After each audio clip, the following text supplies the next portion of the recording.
Folks, it's Julie Henricus. I'm trying this again. I'm the Executive Director of Sisters in Crime, and I am delighted to be having an Instagram Live conversation today with Raquel V. Reyes. Raquel is the current president of the board of Sisters in Crime, and she is so that we can talk about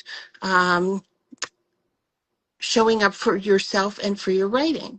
So I am going to, hopefully she's here or she's coming in. It says that she is, so I'm going to invite her again. Sisters in Crime is a writing organization, but we're also an advocacy organization. We started as an organization for to promote and support women crime writers. We've expanded our reach over the years to include other underrepresented voices, but I will say we've always included and had men as members and other folks who are interested in the mission. So we're a very mission driven organization. So we may be having an issue here. Oh, no, we don't have an issue. She's here. Hi, Raquel. Hi. Hi, it's so good to see you. Happy Good to see you. Tuesday. Happy Mardi Gras. Oh, yeah, Fat Tuesday. Mm-hmm. Well, that might change the rest of today's plans. Um, So I was just mentioning, and I know that you're going to be, and we do these lives with different members. You are the current president of the board of Sisters in Crime, which we're so appreciative of. And you are going to talk today about showing up for yourself and for your writing. Yeah. And so I asked folks to come up with 5 things to talk about. And of course, being us, we'll talk about a lot of other things as well. But let's talk about that. So, I sent you 5 messy points when I came up with this.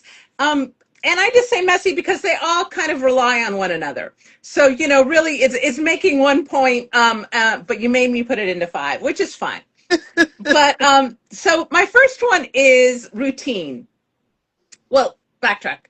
Before we go any further, I want to say that I have failed at all of these, and that doesn't mean that you don't keep going. Okay? That's right. I have failed at every single one of these points at some point, and you just keep trying at it. So here we go. The first one is routine. It's really important that you have consistency. Now, whatever that consistency is for you, for me, it happened to be that I would get up in the morning and write. Now, if I got 2 hours in, that was great. If I happened to not have to go to work that day and I could get in 4 hours, even better, right? But this just the consistency of it. So if you're only able to write on the weekends, then make that consistency. It's just about consistency, and it really does build muscle memory. There's something about sitting in the same place, doing the same thing at the same hour that triggers something in your brain that goes, oh, I'm supposed to write now. I'm supposed to be creative now. This is what I do now, right? So that's point 1, which leads to point 2, which is consistency brings you to the 10,000 hours that you need for skill and proficiency, right? It's the same thing about, people say, well, how do you learn how to plot something? How do you learn, I happen to write amateur sleuths and culinary cozies. How do you learn that? How do you learn the tropes of that? And all of those things. You learn it through 10,000 hours of reading. There's something about it. It is the osmosis of it. It gets into you and you know it. The same is true for writing. Okay. You need to put those hours in. And of course, along the way, you're studying craft and doing so forth and so on. But it's the act of it that really builds it in. Like you just learn your stuff. The third thing is mental health. I've struggled with depression all my life. I definitely have depression. I'm not medicated. I have been medicated at points in my life, and I recommend it to anybody who needs it. There's absolutely no shame in that. But I know what kind of helps me keep my mental health on the right track is that consistency, right? Mm-hmm. Is showing up for my writing, because when I show up for my writing, I'm showing up for myself, Mm-hmm. right? Because Right. I'm a creative person and I have a story to tell. And it's just something about that creativeness helps the brain, especially my brain, right? It helps my brain. My next point is physical health. And when I tell you I've failed at this, absolutely. I would much rather prefer to sit in my chair for 4 hours than get up halfway through and go sit on my bicycle and exercise for 15 minutes on my stationary bike. I literally put my stationary bike in my writing room where I see it out of my peripheral to remind me to do that. And I talk about physical health helping your writing, and this is not just me. You'll see so many authors talking about that they're runners or Mm-hmm. they're writers or they're swimmers or whatever these things that they do. There is a connection to it because somehow when your body's occupied, right? Like especially if you have a plot problem, and you're sitting on the bicycle or you're running or you're walking or whatever your exercise is, right? There's something about letting your subconscious do some work and all of a sudden that light bulb comes on, right? I remember at Sleuth Fest, Brad Parks was a special guest. He was in and he was doing his book tour and he happened to be in town and he came and he gave this great talk and he talked about running and what that did for his writing and when he made the choice to really do that, and it was really wonderful to hear. And also talk about I did dry January this year, which is also something good for your physical health. And One, I just did it to like prove it to myself, right? You know what I'm saying? Is like it does do something when you purposefully make a choice to do something to better your health, small, big, whatever it is, it helps with your writing. I was Mm-hmm. really struggling with finishing with a deadline for a short story that I had. And there were 1,000 excuses that I could make. And I'm telling you, dry January cleared a lot of that up and there were no more excuses. I also love a deadline, but but you know what I'm saying? All these things kind of work together. They they they build on top of one another, right? So having good mental health allows me to then be able to focus on my physical health. You know, and having that routine allows that. It builds on building those 10,000 hours. You know, everything builds on top of each other. And my fifth point that I want to share with you all is you have to let go of perfectionism. Yeah. Good enough is key. Yeah.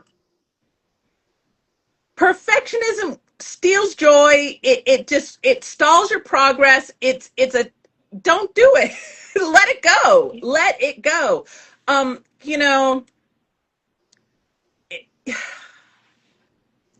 perfect. Wow. I don't even know whoever came up with that, you know? And it's funny. I use perfect a lot like as oh, does this work for you? And I go perfect. Because good enough. To me, perfect, I've like changed it in my head, is good enough. That Yeah. works. Like perfect for me means it works. Right. It can be rough, you know, and especially in writing, people, it is going to go through so many different eyes and so many different edits and so many different, you know, versions. Good enough is good enough. Good enough is perfect, really. You know, just let it be. So those are my quick 5 points that I sped through, but I do feel like they all build on top of each other. And like I said at the top, I failed at all of these at some point, right? And it's really easy to put if your writing is for you, right? My writing is for me first and for my readers second, right? It's for me because I'm a creative and I have to get this story out, right? Right. and it's linked to my mental health, and it's linked to all of these things that bring me joy in my life, right? So it's for me first. It is so easy to put other things as a priority above that. And that's when you suffer, and that's when your writing suffers. So that's why I say be consistent. If you say, I can only write on the weekends, just make sure you're keeping that appointment with your writing. That's right. Or, I can only steal an hour at 5 a.m. in the morning. Fine. Steal that hour. Don't let someone else take that hour from you.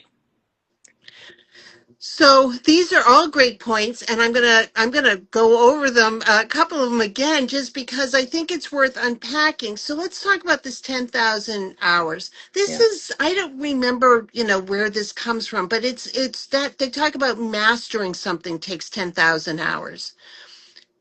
Writing is a craft. Hmm. You're never gonna master it. You're always gonna learn, because every writer I know pushes themselves. Yeah. They don't write the same book every Hmm. time. They try Yeah. and, they add a point of view, or they try and, complicate the plot a little bit, or they do something to challenge themselves. And that's super important. So being comfortable, understanding that you can end up teaching writing at some point, but you're still going to be learning. It's a lifelong pursuit, and that needs to give you joy. And that's the reason why I really like to call it proficiency, right? That means you can do it. Those 10,000 hours mean it gets you to good enough, Yeah, right? It gets you there, yeah. right? But I mean, that's the wonder of being human, is always striving to learn something new, learn a different way, how, see it from a different point of view, etc. So yeah, I think I don't like the word mastery at all, but proficient works, right? Good Proficiency enough. is better. So let's, Yeah. we can't change that, but that is a better word. Yes. But that's sort of the concept of, you know, are you going to be an expert? Maybe it's more than proficiency, it's Yeah. expertise, but you're never going to be. You just need to keep putting in the hours and be comfortable Absolutely. with the learning. Yeah. Being comfortable with the failures, you know? Yes, Yeah, yes. for And sure. also the steps, and this is part of what you're talking about as well, which I love. Perfectionism is a terrible thing for Hmm. people to strive towards, and in the arts, it is impossible. It just isn't Yeah, possible. true. So, but you want to make it good. And that Hmm. means you keep working at it, you let it go for a while, you go back to it, you keep learning, you get input, it doesn't mean you put out, you like with your short story, you love a deadline. But you also worked into that deadline. It wasn't, oh, it's due at Yeah. midnight, so I'm going to type the end at midnight. It Yeah. was, and now I'm in Raquel, and we don't have to get into this, No, at and I 4 will be p.m. honest with, I am not a midnight person. I was the person at school that when they said, like, the teacher gave the syllabus and this report is going to be due, I went home and did that report at that time, Wow. because I don't like going to the deadline. And so when I talked about failing, I have been failing this year because of really the state of the world. It's really Yeah. hard to try to be a person who's up on what's going on in the world and be creative, at least for me, especially when so much of it is geared towards and pointed at people who speak Spanish or have skin that is darker than a lily. So it has been a year of struggle for me, and that's when I mean mental health. Having that deadline, knowing that I needed to write that short story, made me get back into my routine, helped my mental health. Sitting at the desk for 4 hours reminded me you can't do that. You're at the age where you can no longer do that. You really do need to get up every hour and do a lap around the room, or get on your stationary bike, or so forth. So yeah, Yeah. yeah, yeah, And I do, and again, you just talked about, but the mental health and physical health and how those both contribute and play into process and doing it. yes, And you need to honor that for yourself as well. Yep. Yep. Yeah. Hmm. Yeah. And writing itself is a physical act. It doesn't feel like that, but you're holding tension in your body as you're working. You might be Hmm. bending over. You might be, you're so focused. And when you get up, it is, I'm older than you are. It is like a sort of the Tin Man getting everything oiled. It's like, I can't move. The best thing I ever did for myself was to invest in an expensive chair for my writing desk. And that was a hard one. I think it was like around $380 or something like that. And I was like, ah, but it's adjustable, and the height, the angle, every part of it is adjustable, and it really does allow me to work better. Yeah. And again, and this was before, right around the time I got the contract from the first book, and I knew that I really had to sit down and, I was going to be at that desk for a long time. It really does help. And that's another thing, investing in yourself. You can't cut corners on yourself, Yeah. Yes. right? So, Well, and also over the course of, say 10 years, you can buy the one really good chair, or you can buy four really, junky chairs, which will cost you more than the one investing in the one really good chair. and how many doctor's appointments, Yeah. or massages, or whatever it is that you do for your back, or Right. Yes. Yes. Yeah. And it's interesting. And you were so right. Sometimes doing something physical. Or, for me, it can be taking a walk. I know Maddie Day takes plodding walks. When she's really, right. really stuck, she Hmm. just goes out and takes a walk. Yeah. I also will knit sometimes, Wow. Yeah. just because it's the repetitive. You have to think a little bit about it, but you're not, I can't do yoga necessarily because I Hmm. might fall over, especially these days. But something that requires attention, but not still lets a part of your brain Yeah. kind of engage. Hmm. Hmm. Yeah. Hmm. Yeah. I love these. So I also really love that you started this by saying, I failed at these many times. Yep. Let's talk about that lesson. Really giving yourself the grace to say, yeah, Mhm. I didn't do what I wanted to do today, but let me try it again tomorrow. Absolutely. When I write, I keep a spreadsheet of logging my word count. Not because I care about my word count. I don't write for a word count. I just write for the hour, or 2 hours or whatever. Um, but logging the word count allows me to look back and say, oh, look how much I have accomplished. So the day that I fail and I only get 15 words logged doesn't count, because when you look at the big picture, over this month I wrote thousands. Right. So that one failure doesn't count, because it Yes. isn't a failure. It's an accumulative thing. It's a drop by drop. And so I recommend giving yourself the grace to have a long view, Yeah. right? So, oh my goodness, I didn't get this thing accomplished. Well, you got 80% of it accomplished, or whatever it is, and that goes back into the perfectionism. You have to leave that perfectionism, at the door. Yeah. When you sit down to write, it's just about the mechanics and the actions of it. And then you hopefully get into that state of flow, Yeah. and that's when you're able to look back and go, oh, I wrote a whole novel.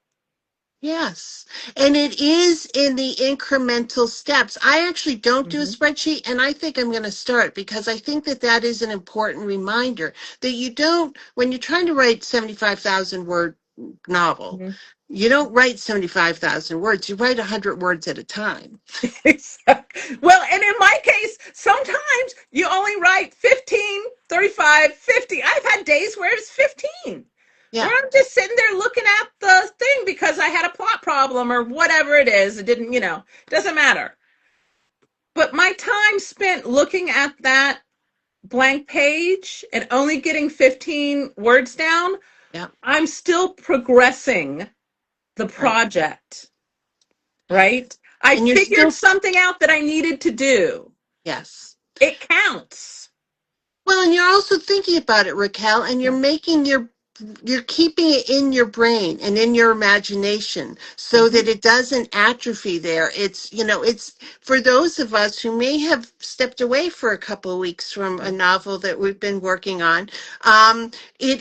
You need to get back in the flow, and it's painful. It's like, what was I doing? What was I thinking? Like, what's she Mm-hmm. doing? Yeah. So when you get those 15 words, that just means you're still engaged so that you're not Yeah. going to get lost the next day. Right. And there are going to be days when you're going to write 2,000 words because they're just coming. But Yeah. you got to keep the brain involved. Yep. Yep. Yeah. I agree. Yeah. These are great.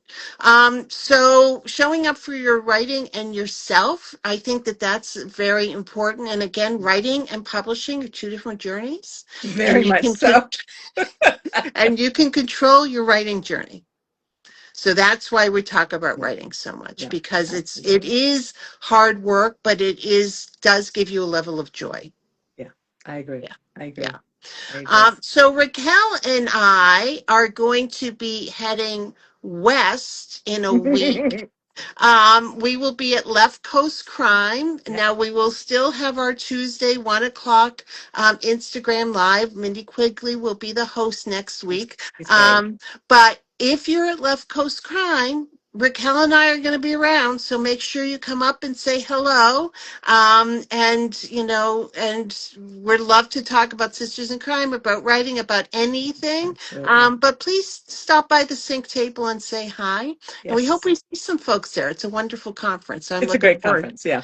And I'm looking forward to seeing you in 3D. I mean, that's also the nice part, is that we can see Right. people. We're on Zoom calls. Raquel and I talk all the time. We sit Yeah. in meetings together, but it's nice to see somebody in 3D. So we're looking forward to Absolutely. that as well. Wonderful. Thank you, Raquel. Absolutely. It was a good one. Okay, bye. Bye.